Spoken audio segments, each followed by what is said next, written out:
Welcome to the exciting universe of music theory. Are you ready to learn? Then let's begin.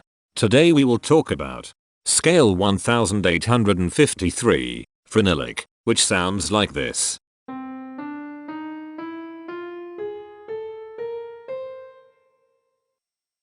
This scale has 8 tones, which means it is called an octatonic scale. This is a bracelet notation diagram of scale 1853. The shaded circles represent tones that appear in the scale, and they are read clockwise, starting at the top.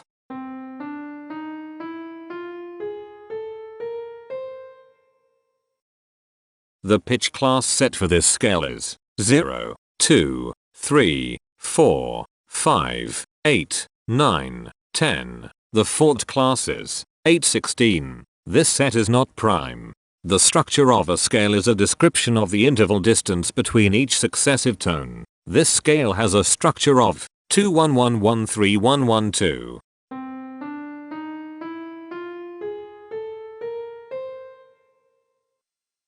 The binary representation of this scale is determined by mapping tones of the scale to binary digits. Each binary digit represents a power of 2.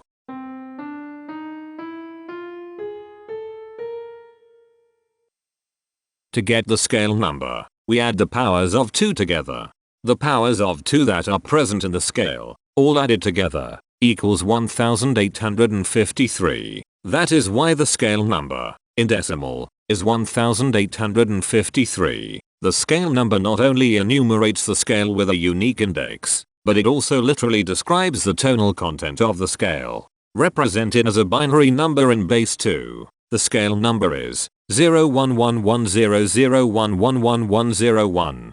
Here are the common triads present in this scale. The diagram in the center is a graph of parsimonious voice leading between triads. There are 3 major triads.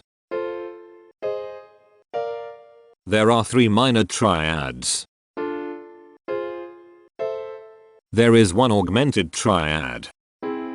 There are 2 diminished triads. Here is a Hamiltonian path of parsimonious voice leading that uses all the triads.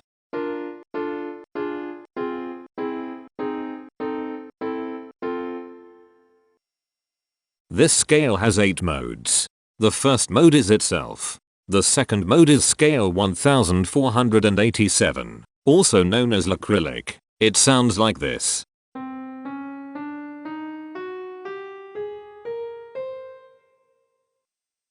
The third mode is scale 2791, also known as ionoptilic. It sounds like this.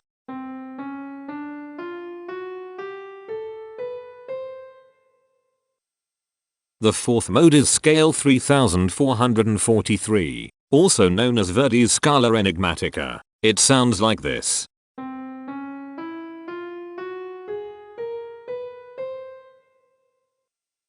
The fifth mode is scale 3769, also known as acrylic. It sounds like this.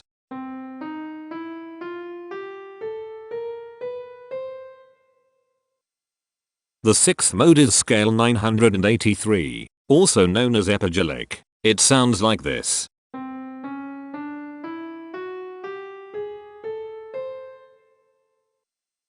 The seventh mode is scale 2539, also known as half-diminished bebop.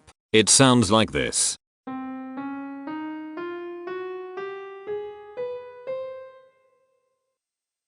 The eighth and last mode is scale 3317, also known as Phrynyllic. It sounds like this.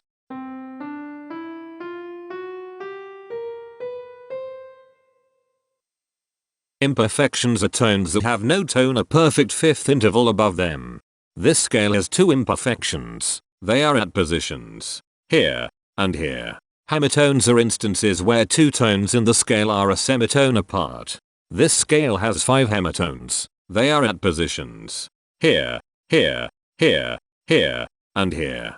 Cohemitones are instances where 2 hemitones are beside each other. This scale has 3 cohemitones. They are at positions here, here, and here. The distribution spectra describes the size of each of the scale steps. which in turn describes how evenly spaced the tones are. A generic interval is how many scale steps are between one tone and another. A specific interval is how many semitones apart they are. The generic interval of one scale step comes in 3 different specific interval sizes: 1 semitone, 2 semitones, and 3 semitones. The spectrum width of this generic interval is the highest, 3, minus the lowest, 1, which equals 2. The generic interval of 2 scale steps comes in 3 different specific interval sizes: 2 semitones, 3 semitones, and 4 semitones. The spectrum width of this generic interval is 2. The generic interval of 3 scale steps comes in 3 different specific interval sizes: 3 semitones, 4 semitones, and 5 semitones. The spectrum width of this generic interval is 2. The generic interval of 4 scale steps comes in 3 different specific interval sizes: 5 semitones, 6 semitones, and 7 semitones. The spectrum width of this generic interval is 2. The generic interval of 5 scale steps comes in 3 different specific interval sizes: 7 semitones, 8 semitones, and 9 semitones. The spectrum width of this generic interval is 2. The generic interval of 6 scale steps comes in 3 different specific interval sizes: 8 semitones, 9 semitones, and 10 semitones. The spectrum width of this generic interval is 2. And finally, the generic interval of 7 scale steps comes in 3 different specific interval sizes: 9 semitones, 10 semitones, and 11 semitones. The spectrum width of this generic interval is 2. The spectrum variation is the sum of all the widths, divided by the number of tones. The spectrum variation of this scale is 1.75. Since the variation is greater than 0, this indicates that the scale is not perfectly even. The highest spectrum width is 2. Since this is greater than 1, we know that this scale is not maximally even. If every spectrum has exactly 2 specific intervals, we call that the Myhill property. This scale does not have the Myhill property. Since the generic interval ranges overlap, this scale is an improper scale. The interval vector of a scale is a description of what intervals exist between its tones. There are 5 intervals with the size of 1 semitone. They are here, here, here, here, and here. There are 5 intervals with the size of 2 semitones. They are here, here, here, here, and here. There are 4 intervals with the size of 3 semitones. They are here, here, here, and here. There are 5 intervals with the size of 4 semitones. They are here, here, here, here, and here. There are 6 intervals with the size of 5 semitones. They are here, here, here, here, here, and here. There are 3 intervals with the size of 6 semitones. They are here, here, and here. Each interval does not appear in this scale a unique number of times, so this is not a deep scale. Heteromorphisms are comparisons between every interval in a set. They can be classified as contradictions, ambiguities, and differences.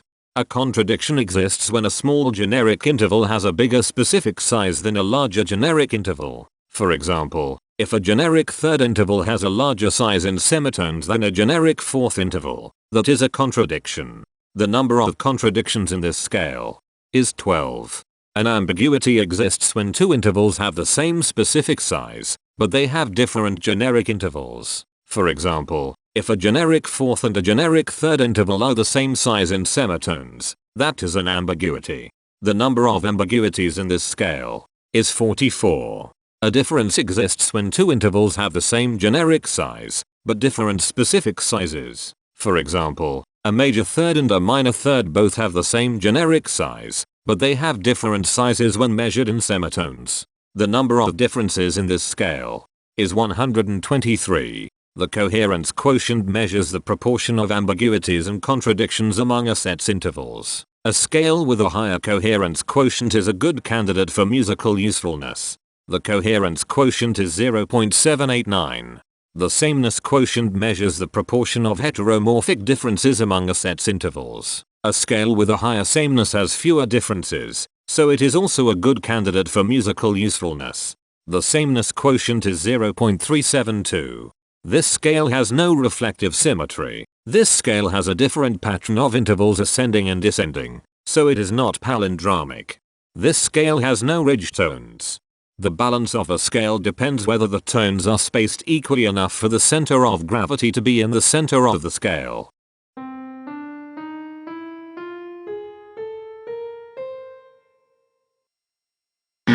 This scale is not balanced. The inverse of a scale is a mirror image. It is what you get when the sequence of intervals is reversed. The inverse of this scale is scale 1949, also known as methylic. This scale is chiral. It cannot transform into its inverse by rotational transformation.